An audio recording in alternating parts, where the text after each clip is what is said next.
Good morning, or maybe in this case, bonjour. That's the only French you will get from me today, by the way, so already a precaution. So very warm welcome, not only to the people here in the room, but also, of course, live in our live stream. Welcome from Eindhoven for another Power to Predict live stream. Today, what are we going to talk about? It's on the screen. We are going to talk about support, because that's very important for the audience here in the room, but also for you on site. I will dive into that a little bit deeper in a couple of seconds, but first of all, let's start with some logistics, because it can always happen that something goes wrong. So let's look at that households rules here and questions. How are you going to ask questions? You already got the QR code for the ones here in the room, but also online you see your QR code in front of you. Scan the QR code, then you can join with your mobile phone and ask the questions, or you simply type it into the chat box you see in front of you if you are joining with your desktop. The questions will be answered during the live stream, but of course we have also a dedicated section at the end, and separate Q&A. If now your live stream, that's for the folks of course online, if your live stream stops working, refresh your browser, that typically solves the problem. And in case you cannot, let's say, understand me in English, maybe it has to do with me, but there is also an option, go to the settings menu, and then you can choose either French, German, or Spanish. That's it. Then let's talk about support and the topic of today. But before we go there, I want to, let's say, go a couple of steps back. And maybe you already saw it, although it's relatively new, but maybe you already came across it and the words inspired by IQSIGHT. And then you're asking, okay, what does it mean? Now, for us, it means a lot, because it actually is reflecting the continuous investments that we are doing in video analytics, or sometimes also called artificial intelligence. Maybe scary, but anyways, it is something that is more and more important for the future of our security industry. It really marks also for us the next step that we are now going to take in our strategy, is actually delivering the next generation of what we would call visual intelligence. But of course, with delivering visual intelligence, it also gets complex, more complex, because technology is offering us lots of opportunities, but also makes it more complex. And that's also where the topic of today's support comes in. But we go there in a second. What does inspired by IQSIGHT then mean? Actually, it's simply translated into smart or smarter video. Meaning that what the camera sees, we will make sure that that is actually then translated into insights you can act on, because that's exactly what makes the difference, is that you can act on what the camera is seeing. So basically, the camera is already interpreting, and then you are going to act on what you get as information from the camera, which of course makes informed decision taking way more easy than if you go to the conventional way of video security. But as said, by doing that, that's also something where complexity is starting to increase. Is this new? No, this is not new, because we already are embracing this strategy since 2016, because that was the first time that we started to deliver all our cameras to the marketplace with built-in video analytics or built-in AI. So that's something that we are strongly believing in, and that's also something that is very closely related to our mission, because our goal is to give you guys the power to predict. Because if you have the power to predict, if you can already foresee certain incidents happening, that is then something that you can also avoid, which of course helps a lot when it is coming down to damages or potential incidents. Why do we want to do this? Why do we want to basically have this intelligence? Very simple, because actually we want to have more time to respond.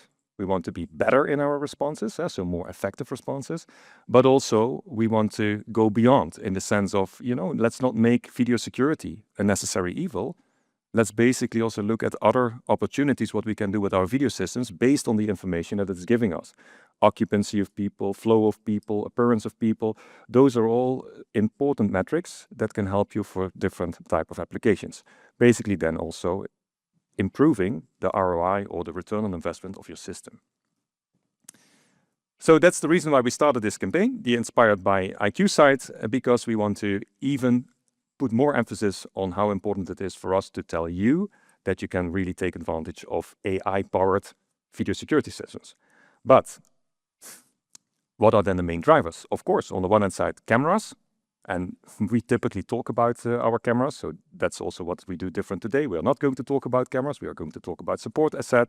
But the main drivers behind this trend is, of course, very capable cameras, and on the other side, also AI. And that's also, again, where the complexity comes in, because which camera to select? how to compare cameras if you are uncertain, or, for example, how to select the right type of AI. Now, that is because why? Because we do know that if technology gives you great opportunities, it also increases complexity. And if you cannot really properly design a system, yeah, what's the sense of having great technology? Because let's be honest, if it is too complex, it is meaningless. And that is what we are going to tackle today, because that's where the DesignHub comes in. And therefore, I'm actually proud to introduce to you here in the room, but also online, for the first time, our DesignHub, the DesignHub for video system design. And I'm not going to do this alone, because that would be very boring. I'm going to ask the expert to the stage, Boudewijn in this case. I already know him quite well, so I will give a brief introduction. Also a testament to the fact that he really knows what he's talking about. Morning, Boudewijn. He already started as technical support, so he has his knowledge on the technical side. He also then went into product management, then regional marketing, and now global product management. And Boudewijn is actually one of the founding fathers behind the tool that we are going to talk about, the DesignHub. And yeah, I'm extremely happy that you're there, Boudewijn. So let's very much have a look at the tool. At the bar high now with such an introduction. So. Yeah. I could have talked, we have to cover 10 years of joint history, so but we will save it for today. Again, if you have questions, of course, then ask them also during the live stream, and we will, as they come in, we will deal with them. Boudewijn, before we start, because today it's of course also the proof of the pudding. The proof of the pudding typically is the eating. So let's look at the tool, how it works, and what you can do with it. But before we go there, why did we actually design the DesignHub? Yeah, that's a very good question. If you look at today's security landscape, pre-sales design is very important. Systems can do a lot more, but also become more complex. There's a lot more to it than just selecting the right camera.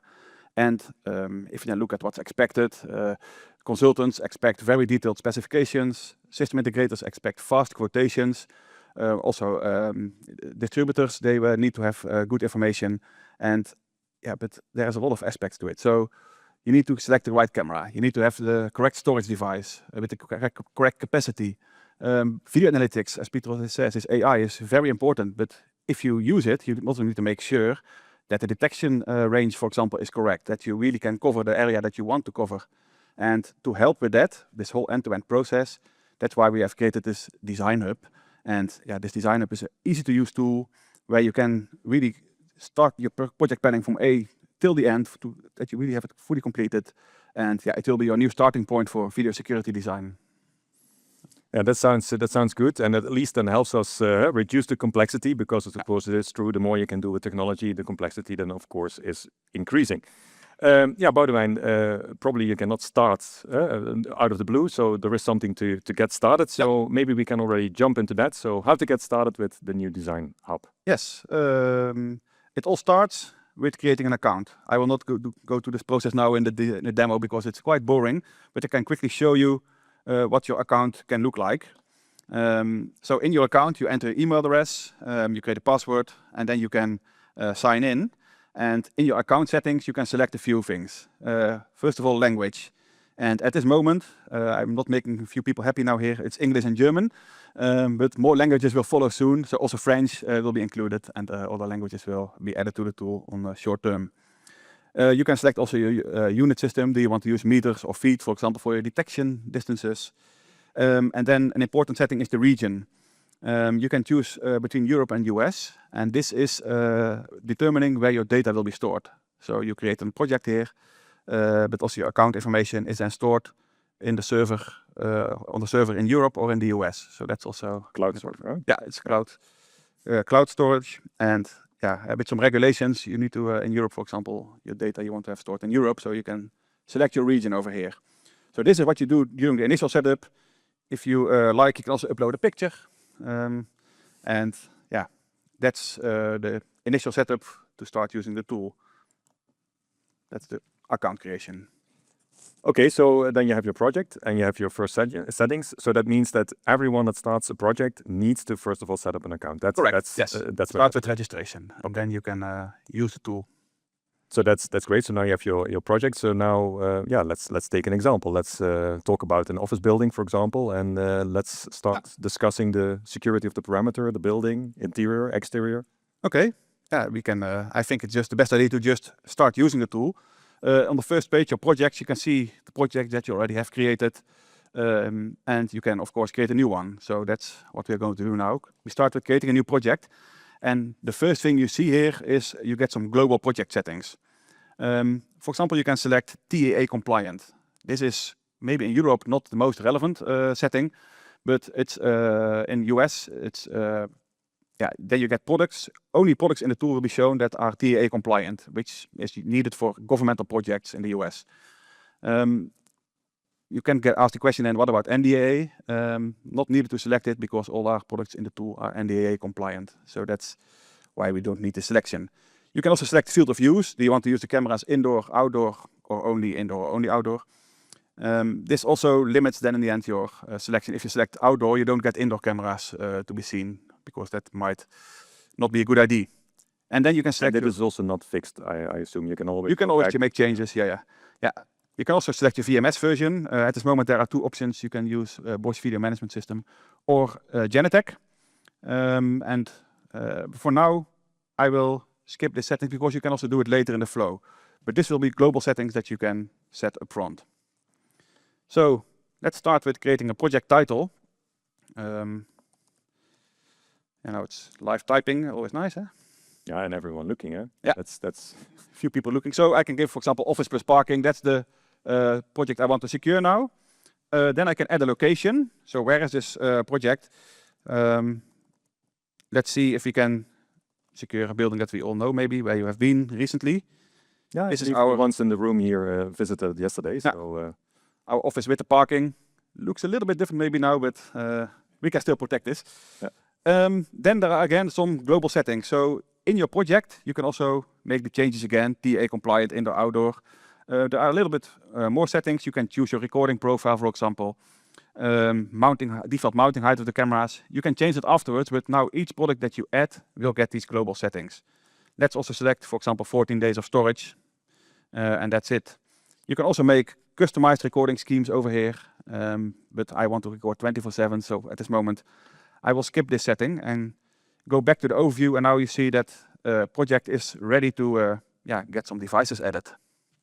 So now the first part starts. So now find the perfect fit. So now we have three main elements. We say we want to do the outside, the perimeter. We want to do the outside of the building and also the interior. So how can you now, with the tool, make the right selection? Yes. It starts with devices. So if I go to the section devices, this is where I can add devices to my project. And if I know the products very well, I could use the quick search. So quickly add a device and type in whatever CTN I want and scroll through the list, or even do a family name. You can search in different ways to add devices, but of course not everybody knows our portfolio by heart. Even for me, sometimes I would like to use a selector, and that's why we have a product selector built in the tool. So there is here an overview of all the cameras that we have available, and then you can filter. You can still do the searching manually, but you can also use the selections on the left side.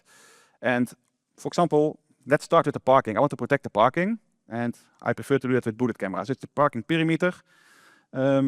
It's quite long range.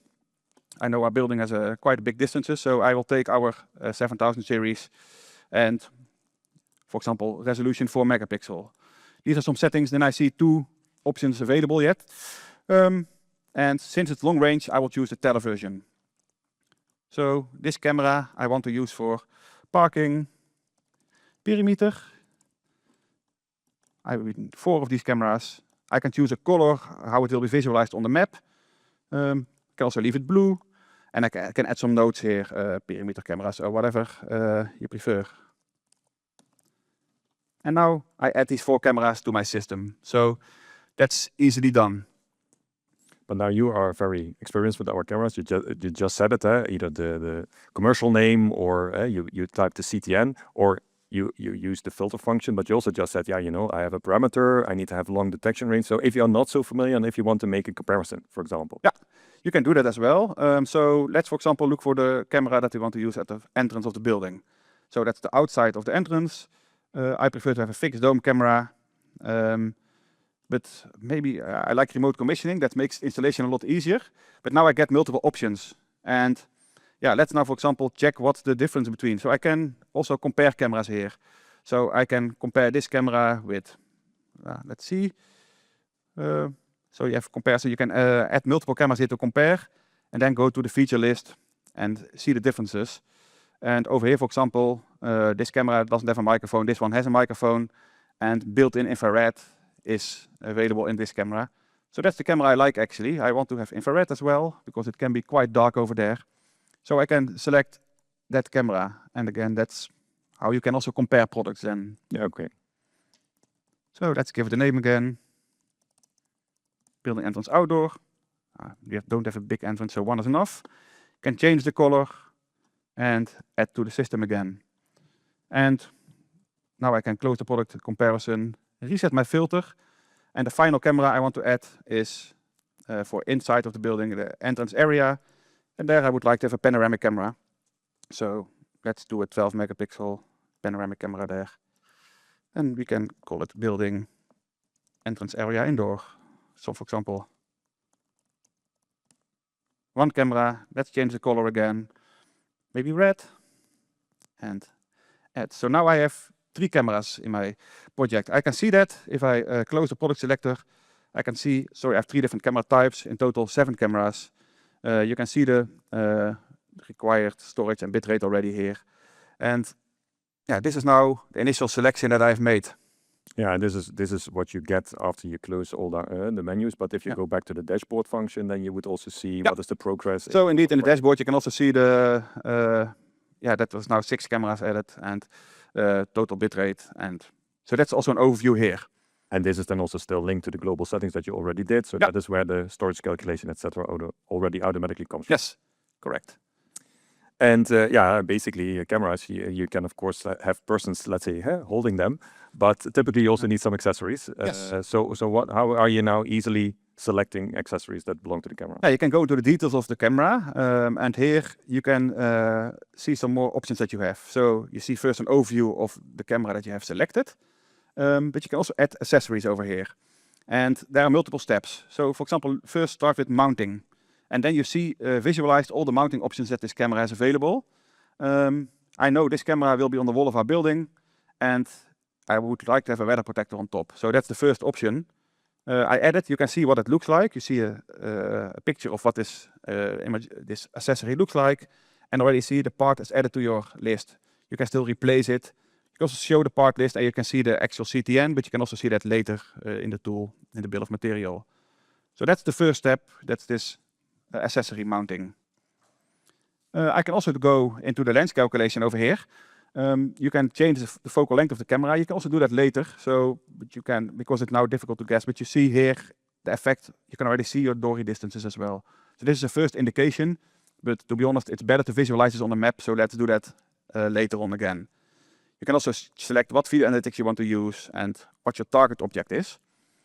But talking about video analytics, you also can here select the licenses. So first step, you can see this camera is in our 8000 series. It already comes with some licenses enabled by default. So IVA Pro Buildings is included. IVA Pro Privacy is also always included. And in the 8000 series, you also get IVA Pro Perimeter included by default. If you want to add any other license, you can add them here. Or you can check for the data sheet to see the details and then decide what you want to add. So all the packages available for this camera, you can add over here as well. So the tool also automatically gives you an update on what is already available as a standard in the camera itself. Correct. From an AI perspective. Okay. And at last, you can also change the stream configuration. So you can, for example, change the retention time. I said it was 14 days by default.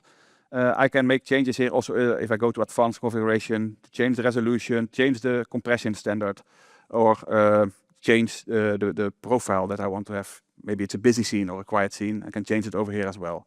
This will affect your storage capacity. So that's all you can do over here. Also, the other products probably need some accessories. So if I go into the panoramic camera, I don't need a lot of accessories. But what I want to make clear is that this camera I will mount to the ceiling. I don't need any accessories, so I will just select ceiling mounting. And then the view changes to a full image circle. If it's wall mounted, you see the 180-degree field of view. But you can see that later on the map. I don't need to do anything over here. And then for the bullet cameras on the parking, there we also might need some accessories. So I will do the pole mount, and you can see what it looks like again. The cameras will be mounted on a pole, and you can see the part list again. It's only one small thing that will be added to the bill of material. So that's adding accessories, and now I would say the cameras have everything needed to be installed on the site. But this is still, very, very functional. You see a long shopping list almost, and then you see the type of cameras. So how are we now, because we said it before, so how are we now going to make sure that we selected actually also the right type of IVA, because that detection distances and IVA are of course crucial. Yes. So how is the tool helping there? And I know that we are maybe skipping one step, so maybe one step back to do the recording maybe first. Yeah. But before we go there, by the way, there are also questions coming in. Okay. So I want to interrupt it a little bit here. Sure. At the beginning you said, you need to do the location setting, because you were looking at Toren LA, where our office building is located. Is that a mandatory setting? Do you need to do that, or is that also something that you can skip?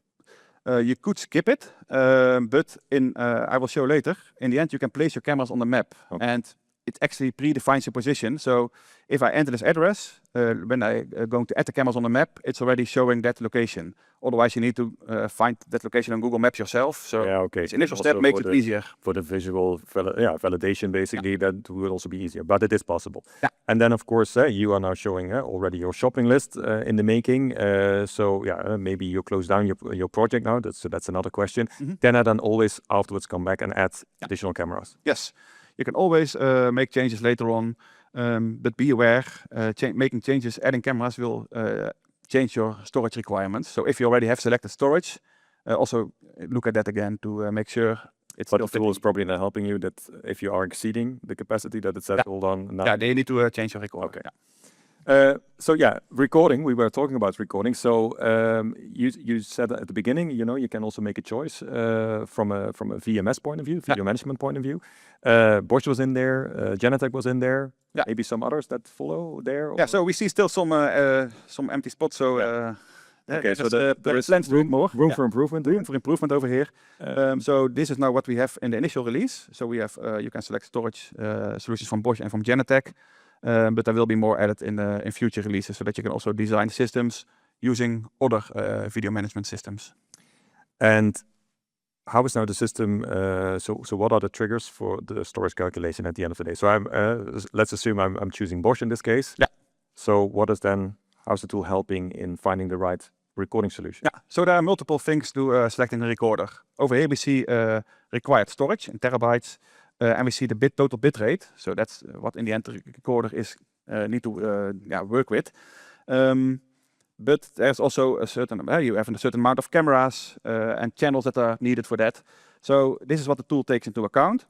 If you select Bosch now, it does a top suggestion. In this case, it's a DVR-IP all-in-one 4000, which supports up to 32 channels, has 8 terabyte of storage, and is running BVMS as the video management system. But if you prefer other solutions, you can also scroll down and select manually. For example, if you want a bigger 19-inch server that you can mount in a rack, or if you want to have a RAID system available, you can choose orders from this list. And so then you can manually select the recorder. But basically, this top selection is also the best advice according to... Yeah, that would fit your requirement. That would fit the needs. It fits the capacity, bit rate, and channels. That's one of the suggestions that you can get. This will expand in the near future. So there will be more options available here. Also license selection, for example. And then you also get the license amount taken into account with selecting the recorder. So this will slowly expand and can become not only adding multiple suppliers, but also make it a little bit more detailed. Okay. But for now, let's just use our top suggestion. And then you immediately see, on the bottom, you already see the graphs being added, but I can also make it a bit bigger. So here you can see that there is sufficient storage, 8 terabytes. Also, bitrate-wise, I am totally safe, no issues. And I have a little bit of margin here. 0.6 terabyte margin. If I think this is not enough, I could also edit my configuration, add a bigger recorder manually if I want to add more cameras in the future. If you want to swap from Bosch to Genetec, for example, you need to press reset and you can restart. Exactly. So you can you could also then in that way also a little bit compare what would be best. Yes. But for now, let's pick the top suggestion as recorder. So then we have the cameras, we have the accessories. We already saw that there were AI licenses, either standard or you can choose to take an optional one. Yeah. So now, how can I now know that I did the right thing with regards to AI? So how can I now visually, or let's say with the help of the tool, get some guidance there? Yes, yeah, you can do that on the locations tab, but I quickly want to show also the accessories, because I initially selected the mounting accessories for the camera. We only were showing there the accessories that really belong to that camera. They're really fitting that camera. But we have more accessories. For example, we have power supplies, and they are more general. They fit almost all cameras. And here you can then see some options with the CTN. On the parking, for example, I don't have power over Ethernet in my network, so I want to add 4 midspans, so these cameras also can be powered from the pole. So here you say this is an extra accessory. So even because now that I also look at your screen, Yeah. it's nice. You start with your dashboard where you always, let's say, have the general overview. Then you see the device selection. So there you are going to select the cameras. You can also there do the accessories, which are specific to the camera. Yeah. Then recording, but then still you're ending up in, or you can end up in the accessory menu, Yeah. where you can then either again select the accessories needed for the camera or more generic. Yeah, you could do, if you say, I know what I'm doing, I don't want to look in this camera tab at accessories, I do it over here, I add them manually. That's an option. But there are also some accessories over here that are more generic. And so you can, for example, add these power supplies. Okay. Yeah, power we need, because Yes, we do. And then we go to the what you were referring to. Yeah, the video analytics, and then how do I now know that I did the right job when it comes to detection distances? Yeah.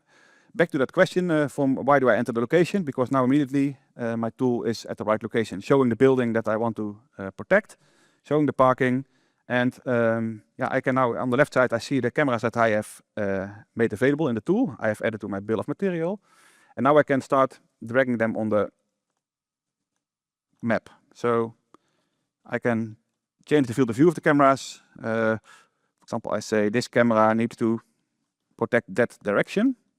So I can put the object distance a bit further, maybe make it a bit more narrow. So now this is what I want to achieve. I can see this distance is 115 meters. I could also measure this with a ruler. You can just measure the distance over here as well, if you want to do all of the measures.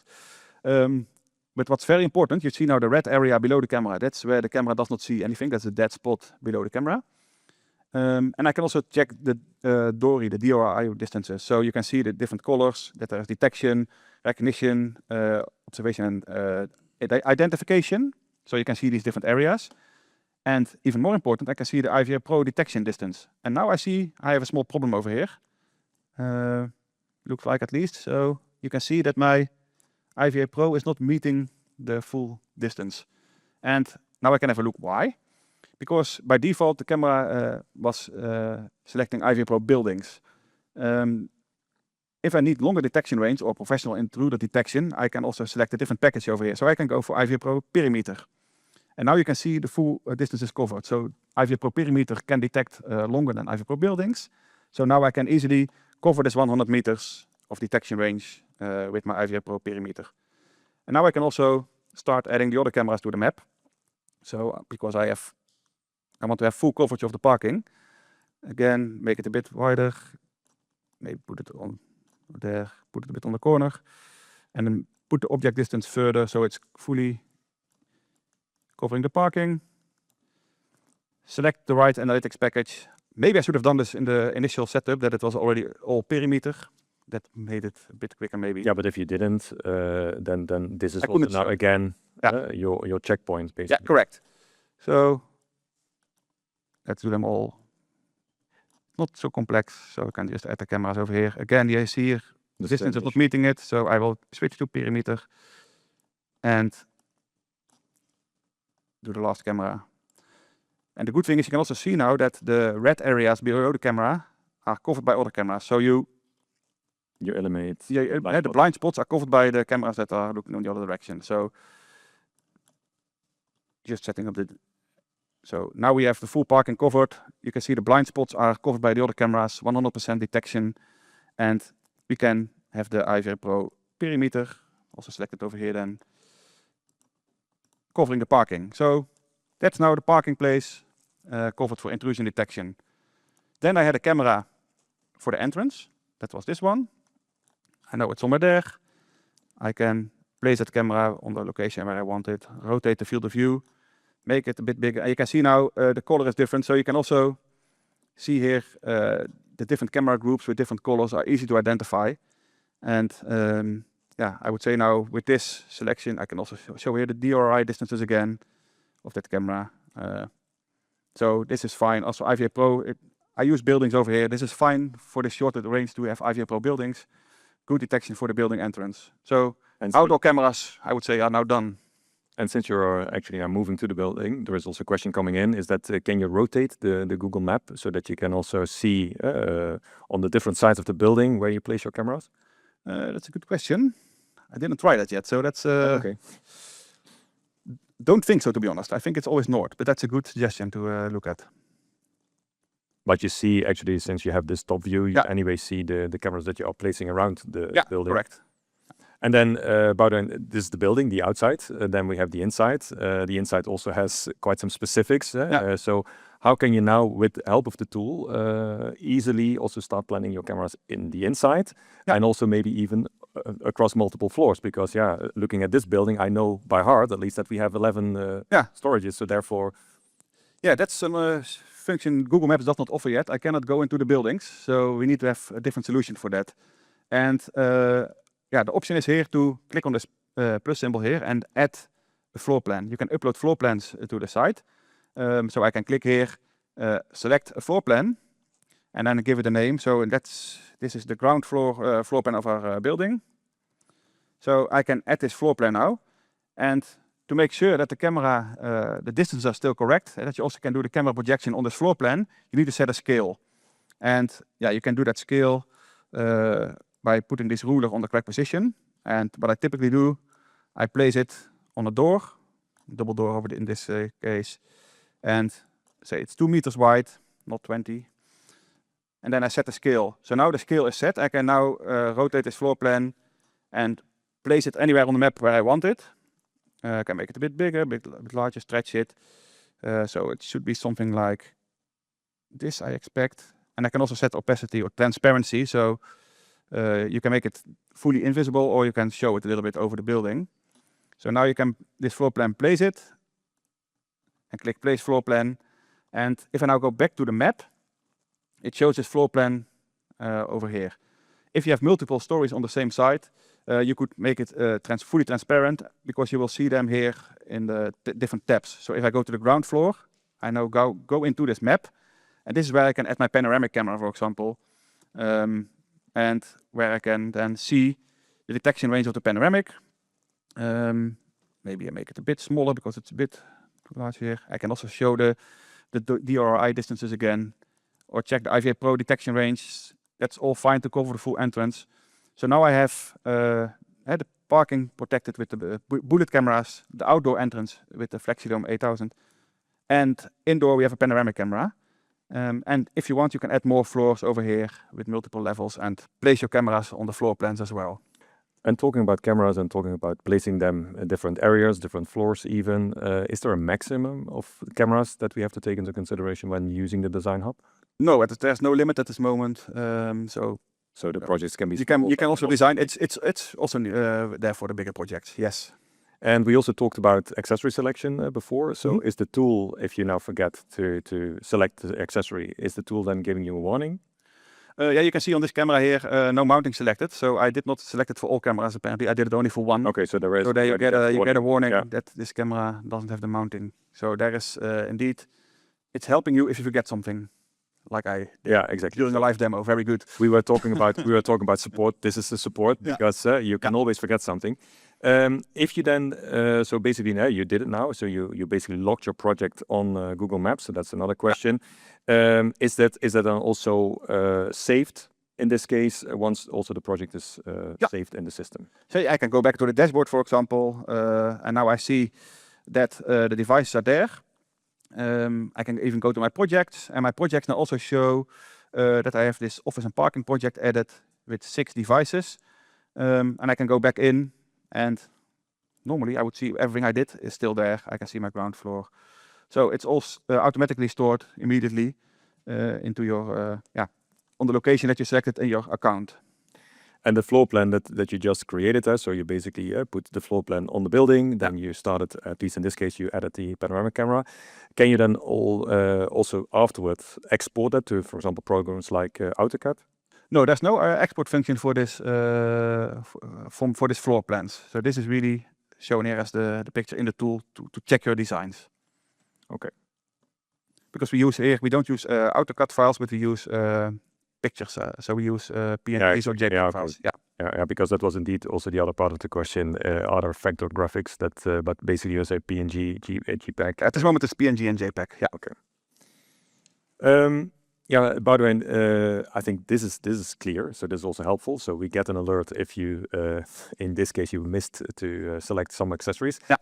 You get also live updates with regards to storage, etc. You see confirmation if your detection distances are correct, yes or no, and you can also then reselect your AI licenses. But yeah, at a certain point in time, you also want to start reporting. Yeah, you want to make some kind of report. First of all, I think you because you want to send a RFQ to Bosch, or you want to send a quotation to your customer. Yes. So if you now go to the reporting function of the tool, it has multiple options actually. With this reporting, you can create a proposal for your customer. So you can create here, so you can put here an address of the office street 10 or something. So this is where we want to send the quotation to. You can put your own address over here. That's our address, somewhere here. I will not type the full address here because it takes too much time. And I make too much typos probably. You can upload your logo. Group pressure now. Yeah. So you can upload the logo to this quote. You can make some internal notes that will not be visible on the quote that you send out on the PDF, but which you can put for yourself as a reminder. Send out on, I don't know, 12/6, for example. You can enter a proposal number, currency, and the duration date. So till when is the quote valid? Let's say end of the month. And now you see here your bill of material that you have added, and I see already where my mistake was. I have only one pole mount instead of 4. So that's why I got this warning. Yeah. But let's ignore it for now and continue with adding some fictive prices. I don't know our prices by heart, so I will just enter some numbers. I don't know, not everybody will be happy with these today, I see. Some people might think it's too cheap or too expensive, but I just enter something here. I see David already smiling, so he's in a good mood today, yeah? So add some accessories over here, and now you can see a total price. This is based on the bill of material of the item selected in the tool, but you can also add some custom fields, like for example, installation. Yeah, in case you have some extra charges or services that you're offering to your customers. So I don't know, you can give it a type number of your own, say, give it a price. Not sure if you want to show that always. And then say we need 40 hours to install this thing, and then that's the additional cost that you need to add. You can add more positions. You can also add some notes that will be visible to the receiver, and you get a total price. And now you can click View Proposal, and now this is ready to be shared, and you can do multiple things. You can print PDF out of this and send it out to one of your customers, or you can also request a quote from Bosch. And if you want to quote from Bosch, you don't need to fill in all these details. We will give them back to you. So if you press this button, and maybe the prices you wish for, that can also you can put in. Yeah, you can. That could be an option. You enter email address of the sales rep you want to send it to. You can send them a short message. But also this mail will automatically be sent to our central department, where it will be added to our CRM system and sent to the correct salesperson also. So he also gets a trigger if he doesn't read that email, or if you don't enter an email address.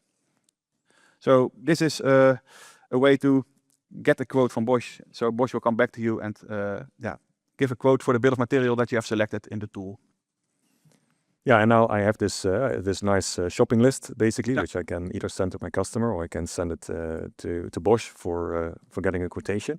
But you typically also want to know what are the specifications. So where can I now easily find the specifications of what I have now designed until now? So where can I easily find it, and then can I also get easy access? Yeah, we have this on different places. So if you go, for example, in the devices, and add a device, you could also here of each device can immediately see some main specs, but also download the datasheet. I didn't show that up front, but that's for each device, and that's also the case in the recording section. So if also in the recording section, I would need to edit my configuration, but here I can also download the datasheet of the recorder that I want to select. So that's how you can see it over there. So you can also use the tool to go individually in and look for a product, and also it's a very quick way to find the datasheet. Yeah. But if you have selected the project already, like I just did, and you build it, you can also get an overview of all the accessories and products that you have selected, and download the datasheets individually, or just select all, and you get a zip file with all the datasheets in there. That can also be added to the project documentation. So this is also a very easy way of getting the document. So that next to your quotation, you also have a documentation package, which gives you all the data sheets and technical specs of what you have been selecting. Correct. Yes. But you typically do not do these projects alone. So is there also a way? No. So how can we collaborate? Yes. So if I now go back to my dashboard, I see that I have these multiple projects, and you can also easily share them with someone else, and that's by clicking the dots and then say export project. And you cannot export it yet. You need to protect it with a password. The file will be encrypted by your password to make sure that it's also safe. That it's because you can add sensitive information to such a file. If you send this around, the wrong email address, then you don't want people see your full security system design. So it's always encrypted. So you enter a password over here. Then there will be a project file downloaded that you can share. And if you then go back to your main page, you can also import the project. And also here, of course, you need to share the password, and preferably not in the same email. That's there are safer way to do that. And then you can enter the password again, and you can see what was created, and you can work together and make changes to it as well. So that's also an easy way to share your project with others. All the projects are being stored in the cloud. In that respect, you can always revisit them also later on if there is an extension needed or something that should be no problem to go in there and to start adding or removing or exchanging. Yeah, and if you initially select a different region, so if you select I store my projects in the US, and then you switch region to Europe, you cannot open the projects that are stored on the other side, but you will still see them. They're grayed out, so they will be shown on this project overview page with a remark that they are stored in a different region. So if you need, for whatever reason, to have projects in multiple regions, it's possible, but then you need to, in your account settings, switch the region to the project you want to work on. So that's also an option that is available. You can work in both regions if you want. And if you, you showed the nice visual overview with the cameras placed, etc. Is that also a possibility to have that nice visual overview? Can you print it? Can you download it in a way? At this moment, it's not part of the report. So that's something we are looking at. But yeah, the way now is to make a screenshot out of this. Yeah, exactly. But yeah, I understand the question that you also want to have some kind of a visual where the cameras then needs to be placed. Yeah. Anything? There are multiple of these things. The tool is ready to use now. It has all the functionality in, but it's not that we stop it now. No. It's like a product. You know, you keep on developing. There will be more functions added in the near future as well. So we keep on developing it to make it better. We will add new products when they are introduced. So there is a list of features that we already have on the roadmap to introduce later as well. So it will also change and improve over time. Yeah, by the way, then there is a question that I have, because is this now the first time that we come up with a tool, or how do you see this? No, it's definitely not the first time that we come up with a tool. Some of you might know already that we have different tools online. We have a video product selector, we have a lens calculator, we have even a video design tool where you can do some small project planning. So we have multiple tools, also storage calculator we have online. But so we already were supporting creating your projects, but it was always it was not in one end-to-end way. So we have now all these tools are combined in one DesignHub. That's why it's also called the DesignHub. Everything is in once, and you can do your full project from selecting the correct product until the reporting of and documentation from one location. And that's why also this tool will start replacing the current tools. So in the coming months, the existing tools will slowly be phased out. And this is now the new tool where everything is combined in one. Clear? Anything forgotten? Because it's your baby a little bit. So maybe there was something else that you want to share here with the group. No, I think we folks online have some. I think we gave a clear overview. We went to all the steps. it's just so easy that we don't need all the time maybe. No, but that's also fine. You know, it's never a goal to basically take the 1 hour. So if we are earlier done, then we are done. But let's quickly recap. So maybe we can have a look at the recap at this point in time. So you have clearly shown to us that this tool is the help in finding the perfect fit, because you can select the right camera, the right analytics, etc. And if you even did not choose the right analytics, it helps you tell you, hey, listen, you should do something else. You can calculate your storage. It is also depending on which VMS supplier you're going to choose, and also the type of storage profiles, or let's say streaming profiles that you're choosing. Detection distances, I already mentioned that. That's also something that you visually get confirmation on. And if you forget something, then also the tool will tell it. And what I also liked about what you said, it's the end-to-end thing, is that you say, listen, you start with the parameter, you go to the exterior, but then also in the interior, you can also go across multiple floors to make your plan complete. Yeah, I think that that sums it up. Yeah, I think so too. It's really, as I said, it's end-to-end project design. And this is now the new start. When you start designing a project, this is where you go, I would say. Yeah, so as of tomorrow, because maybe that is now the question, is it available? Because it's great that these guys are playing around here on the stage and show the tool. But is it available? And yeah, it's a very simple question, which also can be easily answered. Yes. You can already scan the QR code, and then you have access to the tool. You can start playing. And of course, before you start playing, Boudewijn already said that there is one prerequisite. You need to set up an account. So that's something that you need to do. But after you did that, you only do it once, and then you can play with it every single day if you want. But that's what we would prefer, that you play with it every single day. Yeah, Boudewijn, thanks for that clear demonstration. Yeah, then let's look at some Q&As. There were already some coming in, so there are still some remaining. And of course, if you here in the room have questions, you can always ask them after the live stream, or you can also still type it on your mobile phone, and we will still get those questions. Yeah, Boudewijn, as said, there are some questions coming in. So if you select, so if I select an IVA license, it's set here from the map, will it reflect in the bill of materials? So probably what they are meaning here is if you are taking an additional AI license. So I showed that in the camera, you can, if you go in the camera accessories, you can see the licenses that are already included in the camera, and you can also add more. So the licenses that are included in the camera will also be shown on the map. And so then they will be added to your bill of material as well. Okay. And in the documentation, we also show the licenses that are already included by default, so that you can also get the datasheet of IVA buildings. Exactly. So the ones that are by default in the camera, also there you get the datasheets. Yeah. So nothing is missed. But you also will get the ones for the additionals. Yeah, there is a question coming in, which is as always nicer. It's for me a wonder that they don't ask us to do the same for our products. Is the tool free of charge? Good question. Yes, it's free of charge. It's really, said it's support, so it should help you to design your system in an easy way. So once you create an account, yeah, you can use the tool for free, and also no limitation. Not if you go over 32 cameras that you need to pay or something. No, it's free, fully. And then, of course, you already said it. It's a tool that is in development, so new features to be added. And I think that also nicely goes with the next question, and maybe to be expected. And I'm sorry for that, but anyways, are you? Because if we go into the interior, you have this nice floor plan, but of course, the floor of a building is not empty. There are walls, etc. So how are we going to deal with that? Because of course, if there is a wall, the field of view of a camera is screwed. Yeah, so that's indeed something that we have on the wish list to add as well in the future. So this is one of these things that we exactly need to look at in the future to add. So it's not in yet, but it's definitely not that we don't know that it's not in. So.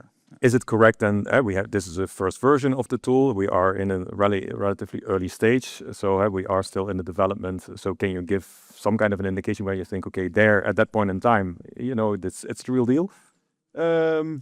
So before the end of July, we will have already the first improvements in the recording section where I was referring to. Yeah, and then for the rest, we don't have there's a continuous improvement ongoing. Yeah.